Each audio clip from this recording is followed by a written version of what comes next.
Selanjutnya, memasuki materi kedua yaitu pengelolaan dan pemantauan lingkungan dari produksi bata merah. Untuk mengingat kembali, bata merah didefinisikan sebagai bahan bangunan yang berbentuk prisma segi empat panjang pejal atau berlubang, serta digunakan untuk konstruksi dinding bangunan. Bata merah dibuat dari tanah liat yang dibakar pada suhu tertentu.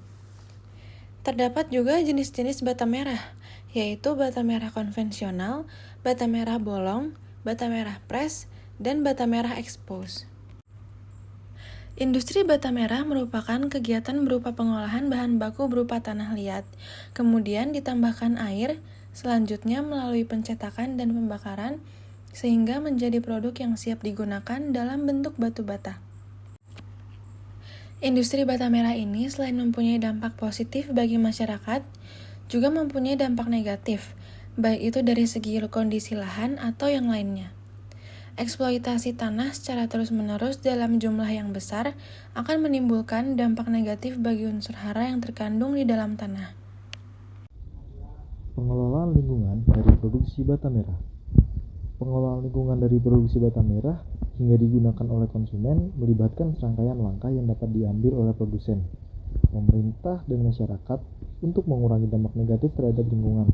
Berikut adalah langkah-langkah yang dapat diambil dalam pengelolaan lingkungan ini. Yang pertama adalah pengambilan bahan baku. Pengambilan tanah liat dan pemilihan bahan baku haruslah dengan sesuai standar yang telah ditetapkan. Kemudian, proses produksi.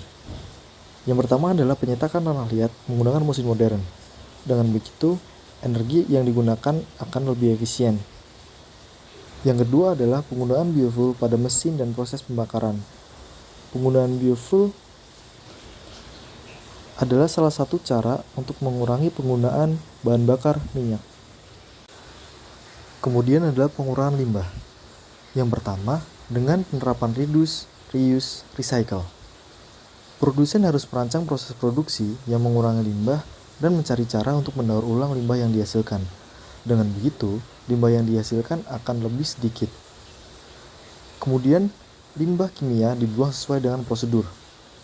Produsen harus memastikan bahwa limbah berbahaya seperti abu terbang dan limbah kimia dikelola dengan benar, sesuai dengan SOP pengelolaan limbah B3. Dengan begitu, limbah tidak akan mencemari lingkungan. Selanjutnya, efisiensi energi. Yang pertama, penggunaan lampu LED.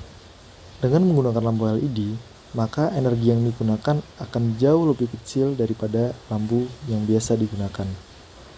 Yang kedua, penggunaan mesin dengan efisiensi energi. Mesin dengan teknologi modern biasanya telah dilengkapi dengan efisiensi energi yang tinggi. Dengan menggunakan mesin modern, maka energi yang digunakan akan jauh lebih efisien. Kemudian, pengelolaan air. Yang pertama, dengan mengelola air limbah. Pengolahan air limbah dapat dibedakan menjadi limbah primer dan sekunder. Dengan pengolahan air limbah yang baik, maka limbah tidak akan mencemari lingkungan. Yang kedua, penggunaan air secara bijaksana. Kebijakan penggunaan air dalam industri adalah peraturan dan pedoman yang ditetapkan oleh pemerintah, organisasi industri, dan lembaga lainnya untuk mengatur dan mengelola penggunaan air dalam sektor industri. Tujuan dari kebijakan ini adalah untuk memastikan penggunaan air yang berkelanjutan. Reboisasi. Produsen dapat berkontribusi pada reboisasi dan restorasi lahan setelah penggalian tanah liat dengan menanam pohon dan tanaman lainnya untuk mencegah erosi dan meningkatkan biodiversitas. Selanjutnya, peran pemerintah dan regulasi. Pemerintah dapat memperkenalkan regulasi untuk memastikan bahwa produsen bata merah mematuhi standar lingkungan yang ketat.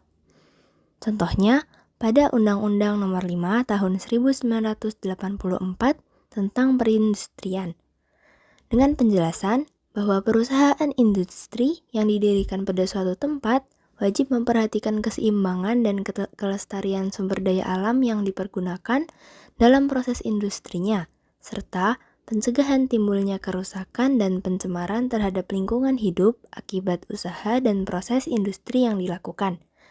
Dampak negatif dapat berupa gangguan, kerusakan, dan bahaya terhadap keselamatan dan kesehatan masyarakat di sekelilingnya yang ditimbulkan karena pencemaran tanah, air, udara, dan suara oleh kegiatan industri.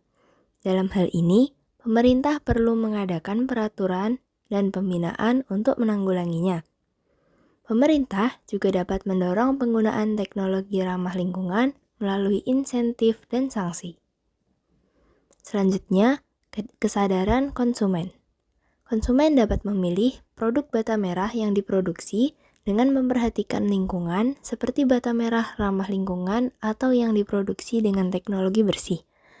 Konsumen yang sadar akan pentingnya keberlanjutan dapat menggeser pasar produksi agar memenuhi ekspektasi konsumen terkait aspek lingkungan. Kesimpulannya, pengelolaan lingkungan dari produksi bata merah hingga digunakan oleh konsumen adalah upaya yang harus dilakukan oleh semua pemangku kepentingan, termasuk produsen, pemerintah, dan masyarakat. Hal ini bertujuan mengurangi dampak negatif terhadap lingkungan, memastikan penggunaan sumber daya yang berkelanjutan, dan menjaga ekosistem. Sekian dari kami, kurang lebihnya mohon maaf. Terima kasih telah menyimak.